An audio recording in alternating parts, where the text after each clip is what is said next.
Sarah, in reference to the president's tweets this morning that have been a matter of some discussion today, you said earlier on Fox News that the president has a right to defend himself when he is attacked, and it's no secret that this particular program has been very critical of him. However, the nature of the tweets this morning has drawn condemnation from people on Capitol Hill, including the Speaker of the House, Senator Graham, Senator Susan Collins, all of whom are allies of the president. Did the president go too far with this tweet in its deeply personal nature? I don't think so. I mean, I think that the president has been attacked mercilessly on personal accounts by members on that program. And I think he's been very clear that when he gets attacked, he's going to hit back. I think the American people elected somebody who's tough, who's smart, and who's a fighter. And that's Donald Trump. And I don't think that it's a surprise to anybody that he fights fire with fire. The things that this show has called him, and not just him, but numerous members of his staff, including myself and many others, are very deeply personal. So to then turn and pretend like, this approach is I guess it's kind of like we're living in the twilight zone. They do this day after day after day, and then the president responds and defends himself, and everybody is appalled and blown away. Frankly, if this had happened in the previous administration, the type of attacks launched on this program, the things they say, utterly stupid, personality disorder, mentally ill, constant personal attacks, calling multiple members liars to their faces while they're sitting on their programs, the rest of the media would have said, guys, no way, hold on. But nobody does that. But the president, he's not going to step back.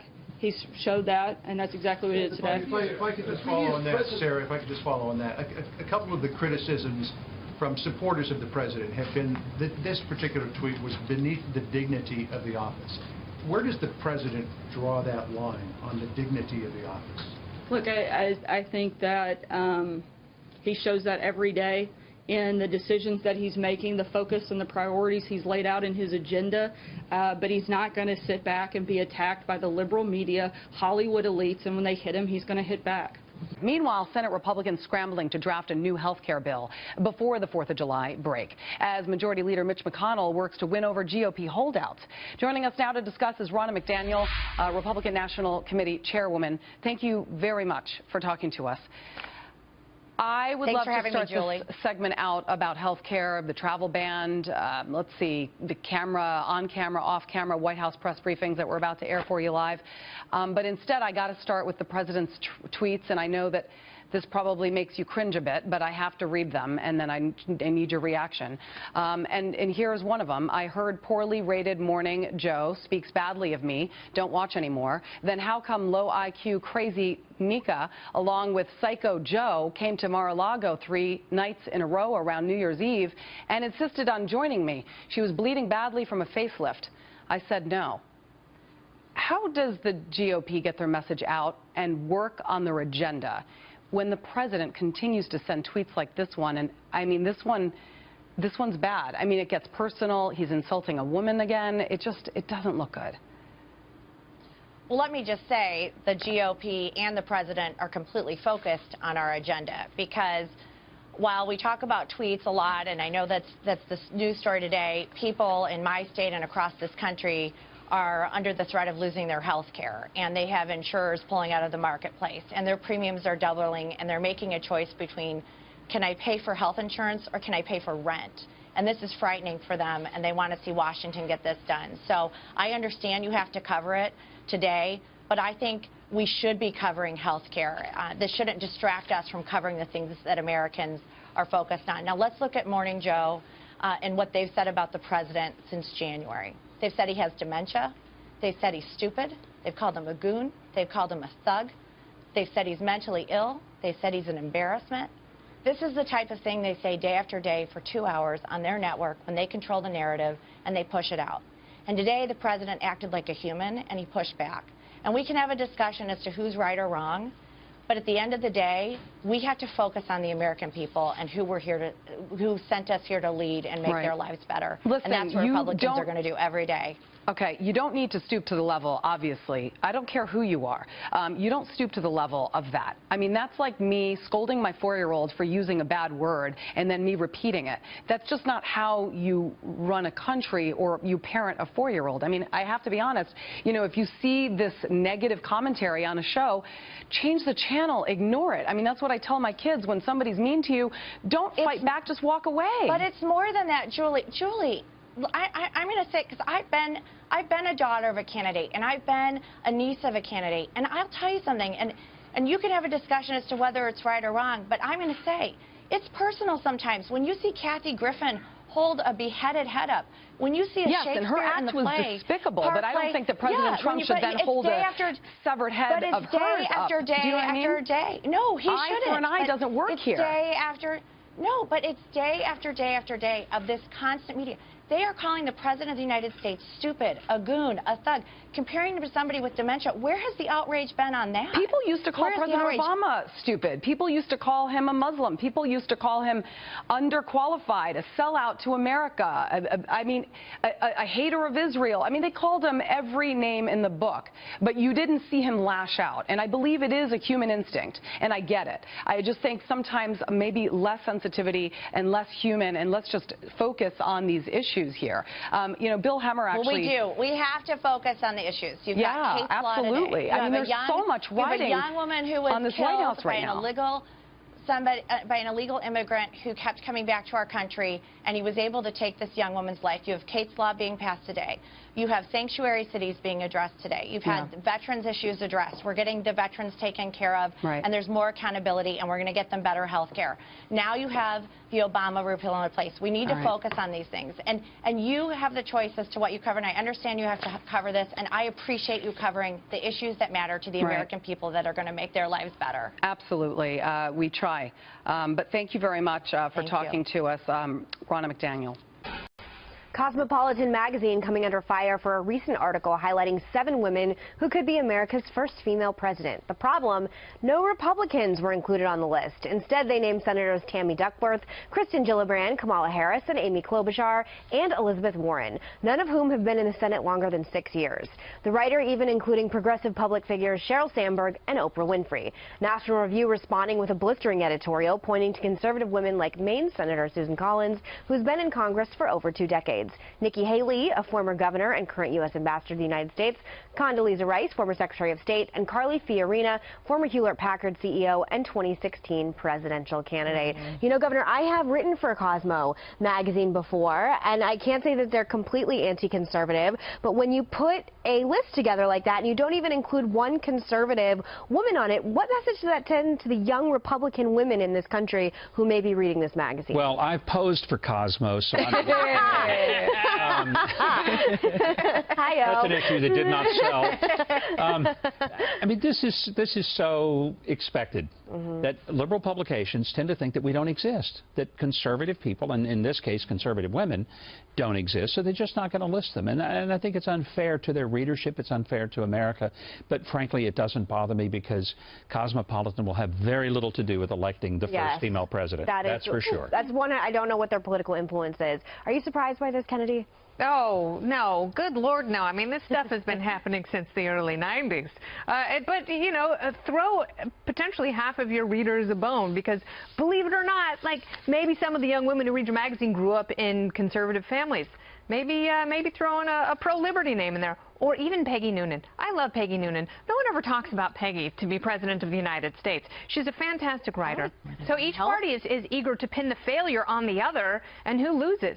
People who are losing their shirts. Absolutely. Yeah, Americans. Yeah, that's right.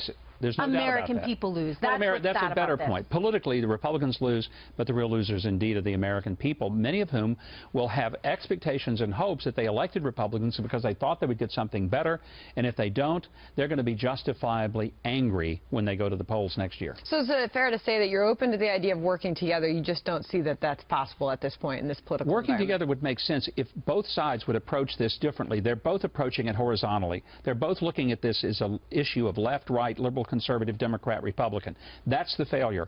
They need to look at this entire debate vertically. They need to ask, is it better or worse? Does it take us up? Does it take us down?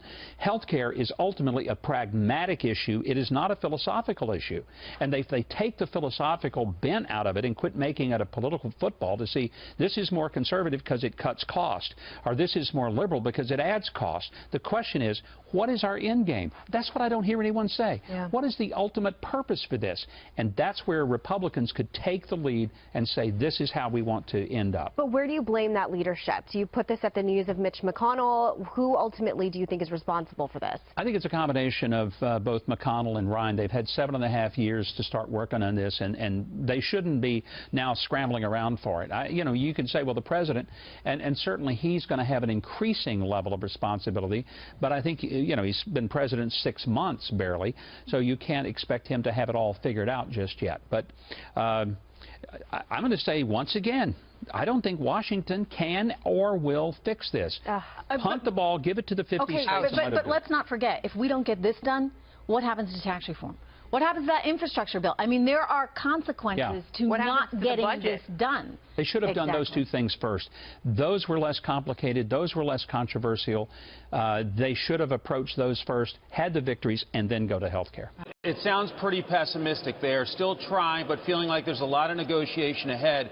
One example to highlight that is Fox News has confirmed Majority Leader Mitch McConnell and Ohio Senator Rob Portman got into a heated argument this week over Medicaid. That is striking because the two are typically close allies, and any calculation sources have made to get to 50 votes to pass a bill would have to include Portman. McConnell continues urging his colleagues it is time for action. We know that we cannot afford to delay on this issue. We have to get this done for the American people. That's a sentiment that's widely shared in our conference, and I think I speak for everyone in acknowledging once again that the Obamacare status quo is unacceptable and that it simply cannot continue. Senate GOP sources say the most likely no votes on health care reform are 3 people: Susan Collins of Maine, Dean Heller of Nevada, Rand Paul of Kentucky. The problem for leadership is they can only afford 2 Republican no's and still pass a bill. I still sense that we're at impasse, and I said that yesterday at lunch with our Republican caucus, and everybody kind of laughed because, yeah, there's still quite a bit of disagreement, and there's basically 2 factions.